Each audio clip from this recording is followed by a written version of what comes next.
வணக்கம் கடவுளூர் டிவி நேயர்கள் லட்சுமண நண்பு வணக்கங்கள். இப்போ நம்ம பார்க்க போகிறது வார ராசி பலன் 30ஆம் தேதியிலேருந்து 6ஆம் தேதி வரை எப்படி இருக்க போதான் பார்க்க போகிறோம். ஸோ எப்போதுமே சொல்கிறதாங்க லக்னத்து பாருங்கள், ராசிக்கு பார்க்குறவங்க லக்னத்து பாருங்கள் ரொம்ப பர்ஃபெக்டாக இருக்கும். உதாரணமாக ஒரு மகர லக்னம் விருச்சிக ராசினா நீங்கள் விருச்சிக ராசிக்கான பலன்களை பார்க்குற மகர ராசிக்கான பலன்கள் ரொம்ப பர்ஃபெக்டாக இருக்கும். முதல்ல வருது புது பலங்கள், அதுக்கப்புறம் தசாபுக்தி பலங்கள். ஸோ உங்களுக்கு என்ன தசாபுக்தி அந்தரங்கள் வருதோ ஸோ அதை வந்து மிங்கிள் பண்ணி பார்க்க ரொம்ப பர்ஃபெக்டாக இருக்கும். வீடியோட எண்டில் வந்து பார்த்திங்கன்னா உங்களுக்கு டிப் ஆஃப் த வீக் இருக்குது. ஸோ டிப் ஆஃப் த ஒரு சூப்பரான மேட்ரு மறக்காமல் பாருங்கள். ஸோ அது மட்டும் இல்லாமல் உங்களுக்கு வந்து பரிகாரங்கள், உங்களுக்கு என்ன தசாபுக்தி அந்தரங்கள் நடக்குதோ அதுக்கான பரிகாரம்னு சொல்லியிருக்கோம், கண்டிப்பாக பாருங்கள். ரிஷபராசிக்கு வந்து பார்த்திங்கன்னா உங்களது ராசியாதிபதி சுக்கிரன். ஸோ சுக்கிரன் வந்து பார்த்திங்கன்னா உங்களுக்கு வந்து ராசியிலே இருக்கிறது வந்து 6ஆம் அதிபதி வந்து ராசியில் வேலையில் நிறைய மாற்றங்கள், புது வேலை இல்லாதவருக்கு வேலை கிடைக்கிறது, கடன் கேட்ட இடத்துல கிடைக்கிறதுக்கான ரொம்ப நல்லா இருக்குது. ஏதாவது சொத்துக்கள் ஏதாச்சும் வந்து கடன் பட்டு வாங்குறது, ஒரு லோனில் வந்து ஒரு வண்டி வாகனம் வாங்குறதுக்கான யோகங்கள்லாம் ரொம்ப நல்லா இருக்குது. 2ஆம் அதிபதி மற்றும் 5ஆம் அதிபதியான புதன் 2லேயே இருக்கும்போது குழந்தைகள் விஷயங்கள் ரொம்ப சிறப்பாக இருக்கும். நிறைய பிரயாணங்கள், வேலையில் வந்து பார்த்திங்கன்னா கொஞ்சம் ஸ்ட்ரகிள் இருக்கிற மாதிரி, கொஞ்சம் ப்ரெஷர் இருக்கிற மாதிரி ஃபீலிங் கண்டிப்பாக இருக்கும். வருமானம் வரும், நல்ல வருமானங்களும், பட் ப்ரெஷர்ஸ் கொஞ்சம் ஜாஸ்தியாக இருக்கும். வியாபாரத்தில் வந்து அகலக்கால் வைக்காமல் இருக்கிறது ரொம்ப ரொம்ப நல்லது. மற்றபடி வந்து பார்த்திங்கன்னா உங்களுக்கு 3ஆம் அதிபதி சந்திரன் வந்து சிறப்பான பலன்கள், நல்ல விஷயங்களாக இருக்கும். வீடு சொத்துக்கள் சம்மந்தமான விஷயங்கள், தாயார் சம்மந்தமான விஷயங்கள் ரொம்ப சிறப்பாக இருக்கும். 5ஆம் அதிபதியான புதன் வந்து பார்த்திங்கன்னா உங்களுக்கு 2ல் இருக்கும்போது குழந்தைகள் வந்து ரொம்ப சிறப்பான ஒரு பொசிஷனுக்கு வருது. அது மட்டும் இல்லாமல் பார்த்திங்கன்னா இப்போ புதன் வந்து ராகுடைய சாரத்தில் இருக்கும்போது குழந்தைகள் வந்து வெளிநாடு போகணுன்றவங்களுக்குலாம் வந்து வெளிநாடு போகிறதுக்கான வாய்ப்பு. கரு எனக்கு வந்து தங்கவே இல்லை, ஒரு ஆர்டிஃபிஷியலாக வந்து ஒரு கருக்கான ட்ரை பண்ணிட்டு இருக்கவங்க வந்து இப்போ குழந்தை பாக்கியம் கிடைக்கிறதுக்கான வாய்ப்பு ரொம்ப நல்லாயிருக்கு. 6ஆம் அதிபதி, ஸோ 6ஆம் அதிபதியான சுக்கிரன் வந்து பார்த்திங்கன்னா ராசியிலே இருக்கும்போது வேலை இல்லாதவர்கள் வேலை கிடைக்கிறது, வேலையில் நல்ல மாற்றங்கள், நல்ல ஏற்றங்கள் வருவதற்கான வாய்ப்பு ரொம்ப சிறப்பாக இருக்குது. ஒரு பெரும் பணம், ஒரு அப்ரிசியேஷன்லாம் கிடைக்கிறதுக்கான வாய்ப்பும் ரொம்ப நல்லாயிருக்கு. மற்றபடி வந்து பார்த்திங்கன்னா உங்களுக்கு வந்து 7ல் உள்ள விஷயங்கள்லாம் பார்த்திங்கன்னா செவ்வாய் வந்து பார்த்திங்கன்னா உங்களுக்கு சிறப்பான விஷயங்களை கண்டிப்பாக கொடுத்துருவார். செவ்வாய் வந்து இப்போ இருக்கிறது சுக்கிரனுடைய விஷயத்தில் இருக்கும்போது பெரும் பணத்தை அள்ளி கொடுக்கறதுக்கான வாய்ப்புகள் ரொம்ப நல்லா இருக்குது. பட் இருந்தாலும் கணவன் மனைவிக்குள்ள சின்ன சின்ன சச்சரவு வர்றதுக்கான வாய்ப்பு நிறைய இருக்குது. 8ஆம் அதிபதியான குரு, ஸோ 8ஆம் அதிபதியான குரு வந்து பார்த்திங்கன்னா 2ல் இருக்கும், பார்த்து பேசணும். ஸோ கொஞ்சம் இடவடமாக பேசுறது, இந்த மாதிரி விஷயங்கள்லாம் இருக்கும். ஸோ தொழிலில் வந்து பார்த்திங்கன்னா ஒரு அகலக்கால் வைக்காமல் இருந்து கொஞ்சம் வந்து அலர்ட்டாக இருக்கிறது ரொம்ப ரொம்ப நல்லது. 9ஆம் அதிபதியான சனி 11ல் இருக்கும்போது வெளிநாடு சார்ந்த விஷயங்கள் ஒரு பெரும் பணம் வர்றதுக்கான வாய்ப்பு ரொம்ப சிறப்பாக, ஒரு பெரிய பணம், பெரிய ஒரு வளர்ச்சி கிடைக்கிறதுக்கான வாய்ப்பு ரொம்ப நல்லா இருக்குது. அதுக்கப்புறம் பார்க்கும்போது 10ஆம் அதிபதி 11ல் இருக்கும்போதும் தொழில் நல்ல ஒரு வளர்ச்சி, நல்ல ஏற்றங்களோடு ஒரு ஸ்ட்ராங்கான ஒரு விஷயங்கள், நல்ல ஒரு பெரிய லெவலில் வந்து சாதிக்கிறதுக்கான வாய்ப்பு ரொம்ப சிறப்பாக இருக்குது. ஸோ செவ்வாய் 12ஆம் அதிபதி, செவ்வாய் வந்து பார்த்திங்கன்னா 4ல் இருக்கும்போது வீடு சம்மந்தமான விஷயங்கள், பராமரிப்பு வேலைகள் கொஞ்சம் மெனக்கெட்டு சில பேர் வந்து கடன் வாங்கி சில வீடு வேலைகள்லாம் முடிக்கிறது, வண்டி வாகனங்கள் சர்வீஸ் பண்ணுறது மாதிரி விஷயங்கள், சின்ன சின்ன செலவுகள் ஏற்படலாம். மற்றபடி என்னங்க எல்லாமே சிறப்பு தான். ஸோ இப்போ பார்த்தது வந்து பார்த்திங்கன்னா உங்களுக்கு பொது பலன்கள் இப்போ பார்க்கப்படுது தசாபுக்தி பலன்கள். ஸோ ரிஷப லக்னமாக இருந்து சூரியன் தசாபுக்தி அந்தரங்கள். சூரியன் வந்து பார்த்திங்கன்னா உங்களுக்கு எப்படி இருக்கார் அப்படின்போது சூரியன் வந்து இப்போ இருக்கிறது வந்து 2ல் இருக்கார், அது ராகுடைய சாரத்தில் இருக்கும்போது வேலை சம்மந்தமான விஷயம், பிஸ்னஸ் சம்மந்தமான விஷயம் கொஞ்சம் அலைச்சல் இருக்கும். பாசஸுடைய எமோஷன்ஸ் கொஞ்சம் ஜாஸ்தியாக இருக்கிறதுக்கான வாய்ப்புகள் நிறைய இருக்குது. ரிஷப லக்னமாக சந்திரன் தசாபுக்தியான வீடு வாசல் குழந்தைகள் விஷயங்களுக்காக கொஞ்சம் மெனக்கருகள் இருந்தாலும் எல்லாமே சிறப்பாக முடிகிறதுக்கான வாய்ப்புகள் ரொம்ப நல்லா இருக்குது. ரிஷப லக்னமாக வந்து செவ்வாய் தசாபுக்தி, செவ்வாய் வந்து பார்த்தீங்கன்னா 7ஆம் அதிபதியாக இருந்து 4ல் இருக்கும்போது நல்ல ஒரு சிறப்பான விஷயங்கள். அதுவும் பார்த்திங்கன்னா ஏதாவது சொத்துக்கள் ஏதாவது லோன் போட்டு வாங்கலாம் அப்படிங்கிற எண்ணங்களை ஏற்படுத்தும். வீடு வண்டி வாகனங்கள் அமைவதற்கான ரொம்ப சிறப்பாக இருக்குது. அதுக்கப்புறம் ரிஷப லக்னமாக இருந்து ராகு தசாபுக்தி வந்துருங்க. ராகு வந்து பார்த்திங்கன்னா உங்களுக்கு வந்து இப்போ இருக்கிறது வந்து பார்த்திங்கன்னா 10ல் இருக்கார். ஸோ 10ல் உள்ள ராகு குருவுடைய சாரத்தில் தொழில் வியாபாரத்தில் நல்ல வெற்றிகள், நல்ல லாபங்கள் வர்றதுக்கான வாய்ப்புலாம் ரொம்ப நல்லா இருக்குது. பட் இருந்தாலும் கொஞ்சம் வந்து அலைச்சல்கள் ஜாஸ்தி இருந்தாலும் பெரும் லாபம் வர்றதுக்கான வாய்ப்புகளை ரொம்ப சிறப்பாக. ஏன்னா வந்து ஒரு நட்சத்திர பரிவர்த்தனை இருக்கும்போது ஒரு மறைமுகமான ஒரு வருமானங்கள் வர்றதுக்கான வாய்ப்புகளை கண்டிப்பாக வரும். ரிஷப லக்னமாக இருந்து குரு தசாபுக்தியில் குரு வந்து பார்த்திங்கன்னா ஒரு 2ல் இருக்கும்போது பெரும் வருமானங்கள், பெரிய லாபங்கள் வர்றதுக்கான வாய்ப்புகளை கண்டிப்பாக கொடுக்கும். பட் இருந்தாலும் வந்து பார்த்திங்கன்னா கொஞ்சம் அலர்ட்டாக, ஏன்னா 8ஆம் அதிபதி என்னும்போது கொஞ்சம் சின்ன ஸ்ட்ரெஸ்ஸஸ் வந்து போகிறதுக்கான வாய்ப்புகளும் கொஞ்சம் கவனமாக இருக்கிறது ரொம்ப ரொம்ப நல்லது. ரிஷப லக்னமாக இருந்து சனி தசாபுக்தி, சனி வந்து பார்த்திங்கன்னா உங்களுக்கு 9, 10ஆம் அதிபதி 11ல் பெருத்த லாபங்கள், தந்தை சார்ந்த விஷயங்கள், வெளிநாட்டில் ஒரு பெரிய லாபங்கள் வர்றதுக்கான வாய்ப்பு ரொம்ப நல்லா இருக்குது. அது மட்டும் தொழிலும் வந்து பார்த்திங்கன்னா ஒரு ஸ்ட்ராங்காக ஒரு பெரிய லெவலில் முன்னேறதுக்கான வாய்ப்பு ரொம்ப சிறப்பாக இருக்குங்க. ஸோ இது வந்து பார்த்திங்கன்னா பொது பலங்கள். ஸோ இனிமேல் பார்க்கும்போது தசாபுக்தி பலங்கள். ரிஷப லக்னமாக இருந்து சூரியன் தசாபுக்தி அந்த சூரியன் வந்து பார்த்திங்கன்னா உங்களுக்கு வந்து இப்போ வந்து இருக்கிறது 2ல் இருக்கார். ஸோ 4ஆம் அதிபதி 2ல் இருக்கும் புதிய சொத்துக்கள் வாங்குறதுக்கான எண்ணங்களை நிறைய ஏற்படுத்தும். புதிய சொத்துக்கள் பெரிய லெவலில் வந்து ஒரு மாடியில் ஏதாச்சும் வீடு கட்டலாம், வீட்டில் ஆல்ட்ரேஷன் பண்ணலாங்கிற எண்ணங்களை கண்டிப்பாக ஏற்படுத்தும்.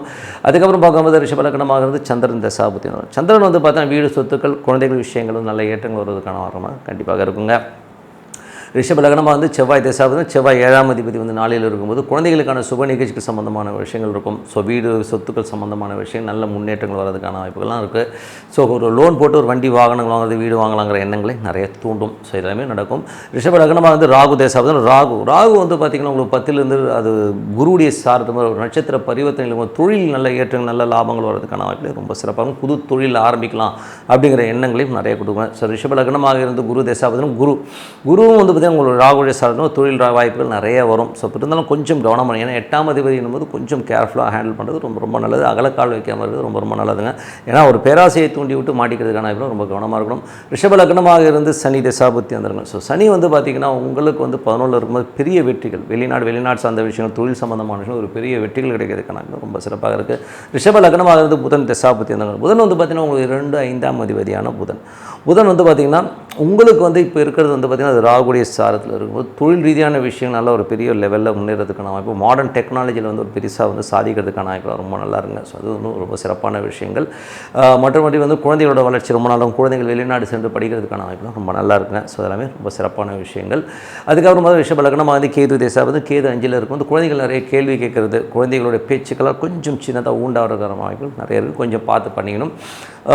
மற்றபடி வந்து ரிஷப லக்னமாக வந்து சுக்கிர தசாபதிகள், சுக்கிரன் வந்து உங்களுக்கு ராசியிலே இருக்கும்போது வேலை இல்லாதவர்கள் வேலை கிடைக்கிறது, கடன் கேட்டிருந்தீங்கன்னா கேட்ட இடத்துல கிடைக்கிறதுக்கான வாய்ப்பு ரொம்ப நல்லா இருக்குது. கணவன் மனைவிகளோட சின்னதாக ஒரு டிஸ்பியூட் வந்து போகும், அது மட்டும் கொஞ்சம் அட்ஜஸ்ட் பண்ணி போகணும். மற்றபடி என்னங்க எல்லாமே சிறப்பு தான். ஸோ இதுவரை பார்த்தோம் தசாபதி பலங்கள். இப்போ பார்க்க போகிறது வந்து பரிகாரங்கள். ஸோ பரிகாரங்களில் வந்து என்ன மாதிரி விஷயங்கள் போது யாருக்கெல்லாம் நீங்கள் எந்த லக்னமாக இருந்தாலும் யாருக்கெல்லாம் வந்து சூரியன் தசாபுத்தி அந்தரங்கள் நடக்குதோ ஸோ அவங்க வந்து மொச்சை பயிர்கள், அதாவது ஞாயிற்றுக்கிழமைகளில் வந்து மொச்சை பயிர் தானம் பண்ணுறது ரொம்ப நல்லதுங்க. ஸோ அதை வந்து யாராச்சும் கஷ்டப்படுறவங்க வந்து மொச்சை பயிர் தானம் பண்ணுங்க. அதுக்கப்புறம் ஆதித்ய ஹிருதயம் ஸ்லோகன் வந்து படிக்கிறது ரொம்ப ரொம்ப நல்லதுங்க. ஸோ இது வந்து உங்களுடைய அந்த சூரிய தசாபுத்தி அந்தரங்களில் இப்போது கோச்சாரத்தில் வந்து சூரியன் இருக்கிற நிலையில் இந்த மொச்சை பயிர் தானமும் ஆதித்ய ஹிருதயம் சிறப்பான பலன்களை கண்டிப்பாக கொடுக்கும். யாருக்கெல்லாம் சந்திரன் தசாபுத்தி அந்தரம் நடக்குதோ அவங்க வந்து அன்னதானம், அதாவது திங்கட்கிழமைகளில் வந்து அன்னதானம் பண்ணுறது ரொம்ப சிறப்பான பலன்களை கண்டிப்பாக கொடுக்கும். அதுக்கப்புறம் பார்க்கும்போது யாருக்கெல்லாம் வந்து செவ்வாய் தசாபுத்தி அந்தரங்கள், செவ்வாயின்னும் போதே முருகர் தான். ஸோ செவ்வாய் தசாபுத்தி அந்தரங்கள் நடக்கணும். செவ்வாய் கிழமைகளில் வந்து யாருக்காச்சும் அரிசி வாங்கி கொடுக்க தானம் பண்ணுறது ரொம்ப ரொம்ப சிறப்பான பலன்களை கொடுங்க. அரிசி வாங்கி கொடுங்க, அப்படி இல்லைன்னா யாருக்காச்சும் சாப்பாடு வாங்கி கொடுக்க ரொம்ப சிறப்பான பலன்களை கொடுக்குங்க. அதுக்கப்புறம் பார்க்கும்போது புதன் தசாபுத்தி அந்தரங்கள். ஸோ புதன் தசாபுத்தி அந்தரங்கள் நடக்கிறவங்க வந்து பார்த்திங்கன்னா உளுந்து புதன் கிழமைகளில் வந்து இல்லை புதன் ஹோரையில் உளுந்து வந்து தானம் பண்ணுறது வந்து சிறப்பான பலன்களை கொடுக்குங்க. ஸோ அதை வந்து கொடுக்கும்போது அந்த பிரச்சனைகளும் கண்டிப்பாக ஒரு தீர்வு கிடைக்கிறதுக்கான வாய்ப்புலாம் ரொம்ப நல்லா இருக்குது. அதுக்கப்புறம் யாரெல்லாம் குரு தசாபுத்தி அந்தரங்கள் நடக்குதோ ஸோ அவங்களுக்கு வந்து பார்த்திங்கன்னா உங்களுக்கு வந்து மொச்சை பயிர்களை தானம் பண்ணுறது ரொம்ப நல்லதுங்க. மொச்சை பயிர் வந்து தானம் பண்ணிங்கன்னா ஒரு சிறப்பான வளர்ச்சி, ரொம்ப நல்ல விஷயம். யாரும் கஷ்டப்படுறவங்க வந்து வியாழக்கிழமைகளில் வந்து மொச்சை பயிர் தானம் பண்ணுறது சிறப்பான விஷயமாக அமையுங்க. அதுக்கப்புறம் யாருக்கெல்லாம் வந்து சுக்கிரன் தசாபுத்தி அந்தரங்கள் நடக்குதோ அவங்க வந்து துவரம் பருப்பை வந்து தானம் பண்ணுறது ரொம்ப நல்லது. அதுவும் வெள்ளிக்கிழமைகளில் வந்து துவரம் பருப்பு வந்து யாருக்காச்சும் கஷ்டப்படுறவங்க வாங்கி கொடுங்க, அது ஒரு சிறப்பான பலன்களை கண்டிப்பாக கொடுக்குங்க. ஸோ அதுக்கப்புறம் யாருக்கெல்லாம் சனி தசாபுத்தி அந்தரங்கள் நடக்குதோ அவங்க வந்து என்ன மாதிரி விஷயங்கள் பண்ணணும், அவங்க வந்து அரிசி தானம், யாரோ கஷ்டப்படுறோம் ஒரு 5 கிலோ அரிசி வாங்கி கொடுக்கலாம், இல்லைன்னா சாப்பாடு வாங்கி கொடுத்து அது சனிக்கிழமைகளில் பண்ணுறது வந்து ரொம்ப சிறப்பான பலன்களை கண்டிப்பாக கொடுக்குங்க. அதுக்கப்புறம் யாருக்கெல்லாம் ராகு தசாபுத்தி அந்தரம் நடக்குதோ அவங்க வந்து கோதுமை தானம் பண்ணுறது ரொம்ப ரொம்ப நல்லதுங்க. அதுவும் சனிக்கிழமைகளில் வந்து சனி ஹோரையிலையோ இல்லை சனிக்கிழமையில் எப்போனாலும் நீங்கள் வந்து ஒரு கோதுமை தானம் பண்ணுங்கள். யாரோ கஷ்டப்படுறவங்க ஒரு கோதுமை வாங்கி கொடுக்கலாம், அப்படி இல்லைன்னா ஒரு சப்பாத்தி யாருக்காச்சும் வாங்கி கொடுக்கும், ரொம்ப சிறப்பான பலன்களும் கொடுக்கும். அதுக்கப்புறம் யாருக்கெல்லாம் வந்து கேது தசாபுத்தி அந்தரம் நடக்குதோ அது உங்களுக்கு வந்து பார்த்திங்கன்னா பச்சை பயிறு தானம் ரொம்ப சிறப்பாக இருக்கும். ஸோ பச்சை பயிறு தானம் பண்ணலாம். அதுவும் வந்து செவ்வாய்க்கிழமைகளில் வந்து நீங்கள் வந்து அந்த பச்சை பயிறு தானம் பண்ணும்போது ரொம்ப சிறப்பான பலன்களை கண்டிப்பாக விடும். இல்லைனா குட்டி குழந்தைங்க இருக்கு இல்லையா, அதுங்களுக்கு சாக்லேட் மிட்டாய் இல்லை ஒரு ட்ரெஸ்ஸஸோ இல்லை படிக்கிறதுக்கான ஏதாச்சும் பென்சில் பேனா நோட் புக் ஏதாச்சும் வாங்கி கொடுக்கலாம். ஸோ இது வந்து ரொம்ப சிறப்பாக ஒர்க் ஆகுங்க. ஸோ இந்த பரிகாரங்கள்லாம் எதுக்குன்னா இது வந்து இப்போ கோச்சாரத்தில் உங்களுக்கு தசாநாதர்கள் இருக்கிற ஒரு நட்சத்திரத்தை பேஸ் பண்ணி தான் இந்த பரிகாரங்களை சொல்லியிருக்கோம். ஸோ இது வந்து அப்ளை பண்ணி ரொம்ப பர்ஃபெக்டாக இருக்கும். ஸோ இப்போ பார்க்க போகிறது வந்து tip of the week. So tip of the வீக்கில் வந்து பார்த்திங்கன்னா இப்போ வந்து நம்ம வந்து குலதெய்வம் இருக்குது, பூர்வீகமாக நம்ம நிறைய குலதெய்வங்களே பார்த்துட்ருக்குறோம். அந்த குலதெய்வத்துக்கு ஆன பரிகாரங்கள் சில டைம் நம்ம சில பேர் பார்த்திங்கன்னா குலதெய்வமே தெரியாது. ஸோ இந்த மாதிரி ஜாதகங்கள் என்ன பண்ணுறது அப்படிங்கிறது தான் நம்ம பார்க்க போகிறோம்.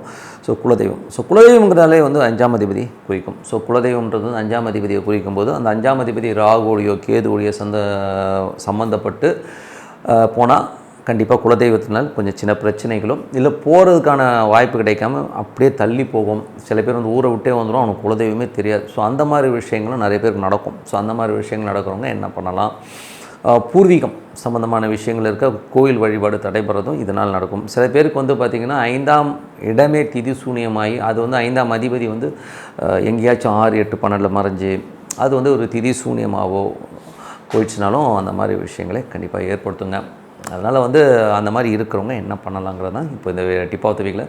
ஏன்னா நிறைய பேர் வந்து பார்த்தா மைக்ரேட் ஆகி வந்துட்டோம், யாருக்குமே குலதெய்வம் என்னன்னே தெரியாது. கேட்டால் எங்கள் புருஷன் வீட்டு சைடில் எப்படிங்க, அம்மா வீட்டில் சைடு எப்படிங்க அப்படின்னு சொல்லி ரொம்ப குழப்பத்தில் இருக்கீங்க.